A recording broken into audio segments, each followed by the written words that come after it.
Philippine people.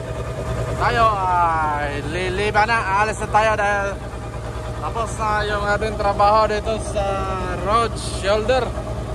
Yun o, yung sa gilid.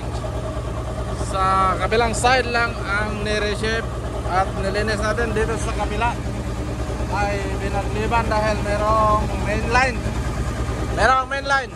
Binagliban dahil merong mainline. Baka masundot ng blade ng motor grader. Masagi yung tubo, delikado. Baka bala pa tayo ng mga tao na nanirahan doon sa isla. Kaya binagliban at yan ay tapos na.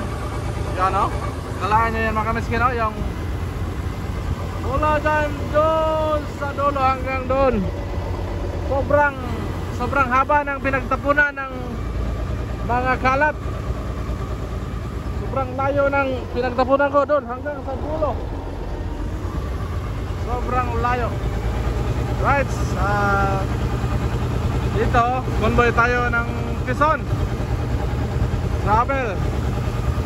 Yung operator ng Quezon ayaw magpaiwan, kaya tayo ang susunod sa likod. Sa likod na lang niya. Susunod lang tayo. Yan, mula dyan mga kamiskin hanggang doon mga 600 meters. At dito kinailangan kong magsira ng mga limang parapet para makapagtapon ako dyan. Mula dyan hanggang doon mga 600 meters rin o 500 meters. Sobrang layo ng pagtapunan. Kasi walang matapunan dahil merong parapet sa gilid. Kaya kinailangan sinira ko yung limang parapet. Nilaglag patungo sa baba. Yan. Itong layo na no. Tapos hahakutin mo mula doon hanggang doon sa tapunan. Tapos kinailangan hindi maabot sa gitna yung lupa. Dahil pag inabot sobrang alikabok. Magreklamo yung mga tao.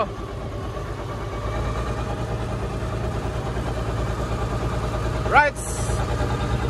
Dito tayo sa Panggangan, yung mangrove area ng Panggangan, Calape, Bohol.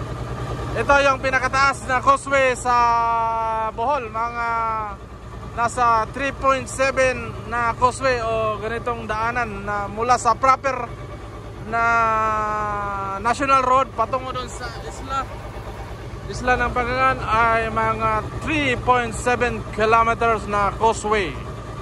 Alright, provincial road ng Bohol. Alright.